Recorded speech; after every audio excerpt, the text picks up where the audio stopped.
Lepas 3 perlawanan tanpa keputusan positif di bawah pengendali sementara Coach Ridwan Abdullah, pihak pengurusan UiTM FC membuat keputusan untuk memberi peluang kedua kepada Frank Bernard kembali mengendali pasukan menjelang aksi menentang Pahang pada Sabtu ini. Bagaimanapun, ada beberapa syarat yang ditetapkan, termasuk Bernard akan dinilai dalam 3 perlawanan seterusnya menentang Pahang, Terengganu dan KL City. Jika keputusan masih sama, tiada perubahan, pihak pengurusan UiTM FC akan mencari jalan penyelesaian lain, termasuk melantik ketua jurulatih baru bagi menggantikan Bernard. Kita juga mohon kepada Frank Bernard melihat kembali sistem yang digunakan, hendaklah bersesuaian dengan pemain-pemain yang ada lah, ya. Sebenarnya kita kena pasti, ya, pada musim lalu sistem tersebut sangat berkesan dengan pemain-pemain yang ada, ya. Tetapi sistem yang sama tidak berkesan pada musim ini kerana pemain-pemain yang ada itu tidak sesuai ataupun tidak berkebolehan dengan sistem yang sedia ada lah. Selain itu, pihak pengurusan UiTM FC juga akui kegagalan mencari mata berpunca daripada pemain import yang kurang efektif. Jadi, UiTM FC telah merombak barisan pemain import di mana penyerang Abu Bakar dan penjaga gol Dominic Pichak tidak lagi bersama skuad The Lion Troops. Namun, bekas pemain mereka, Osman Ifin, akan kembali memperkuatkan UiTM FC dalam saingan pusingan kedua nanti. Sudah tentulah pemain daripada Lebanon, ya, iaitu Abu Bakar, posisi beliau tak sesuai dengan pasukan sekarang ketika inilah, ya. Itu sebabnya kita memerlukan pemain yang lebih agresif, ya, yang lebih kreatif, ya, untuk membantu barisan tengah kita, ya. Kita terpaksa menamatkan juga penjaga gol, ya, import kita, ya, kerana kita merasakan kita memerlukan seorang pemain antarabangsa lain di barisan tengah untuk menguatkan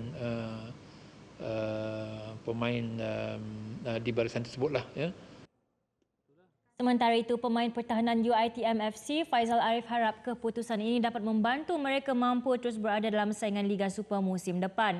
Sebagai rakan sepasukan pada musim 2020, Faizal teruja apabila Osman Effendi kembali bersama The Lion Troops bermula aksi menentang Terengganu 4 Mei depan. Siapa-siapa saja mengendalikan UiTM FC, yang paling penting pada waktu dan saat ini UiTM FC perlukan kemenangan. So, kami sebagai pemain akan bekerjasama sehabis baik dengan sesiapa saja yang mengendalikan UiTM FC. Osman adalah seorang pemain yang baik dan saya berharap dia dapat kekalkan prestasi dia musim lepas untuk membantu UiTM FC mengharungi baki-baki perlawanan sebelum Liga habis tahun ini. Berada di dasar Liga, beginilah sebenarnya pencapaian untuk pasukan UiTM FC musim ini dan mereka hanya raih satu mata selepas 10 perlawanan, itu pun ketika seri berdepan dengan pasukan Pulau Pinang. Dan kalau kita bandingkan musim lalu pencapaian UiTM, mereka meraih 14 mata berbanding satu mata sahaja. Yes, dan ini memang reputasi yang sangat berbeza, ya, berbanding dengan musim yang lepas, especially since UiTM FC harungi 8 perlawanan tanpa sebarang gol. Memang kita boleh katakan sedikit mengecewakanlah daripada pasukan UiTM FC. Okey, bersama dengan kita sekarang ni adalah Coach Nizam Jamil, bekas pemain kebangsaan juga pemerhati bola sepak tempatan. Sekarang ni kita nak bincang tentang isu yang agak panas sekarang ni. Hai Coach, sihat? Apa khabar? Alhamdulillah, sihat.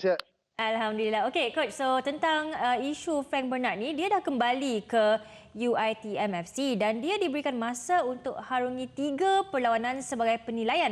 Adakah Coach merasakan yang ini adil buat Bernard dan adakah sebenarnya kita perlu ubah secara keseluruhan corak taktikal UiTM?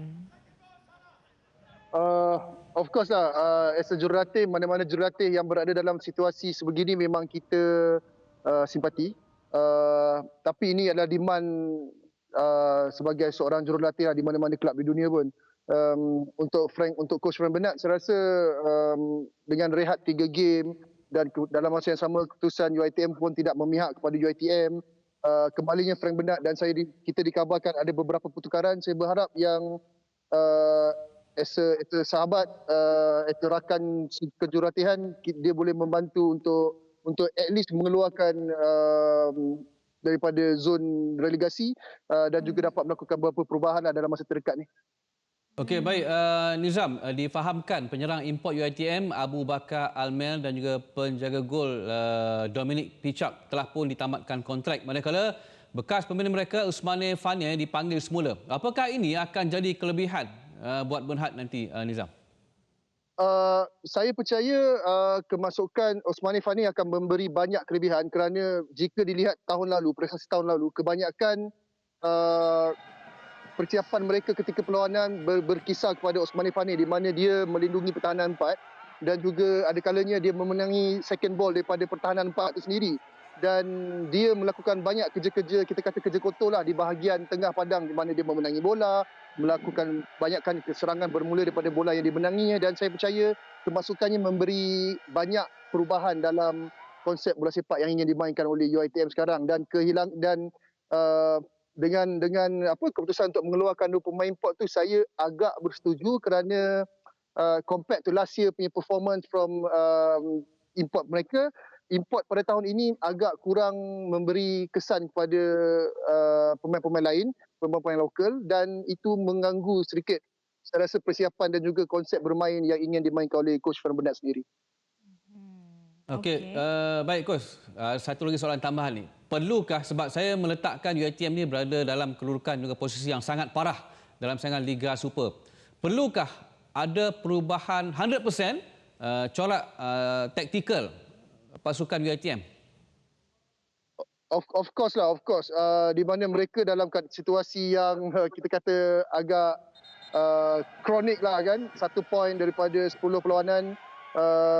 Mereka kena menghadapi setiap perlawanan tu dengan plan yang terbaik.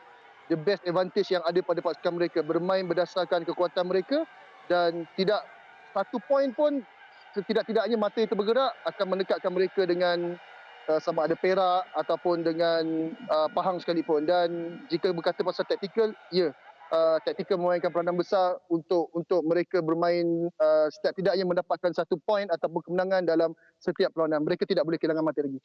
Alright, so apa-apa pun perubahan taktikal yang bakal kita saksikan nantilah kita tengok dalam perlawanan seterusnya. Terima kasih banyak-banyak Coach Nizam. Harap baik-baik je kat sana. Nampak macam dekat Germany pun ada kat sana kan? Okay, thank you Coach. Nanti dipanggil je. Terima kasih.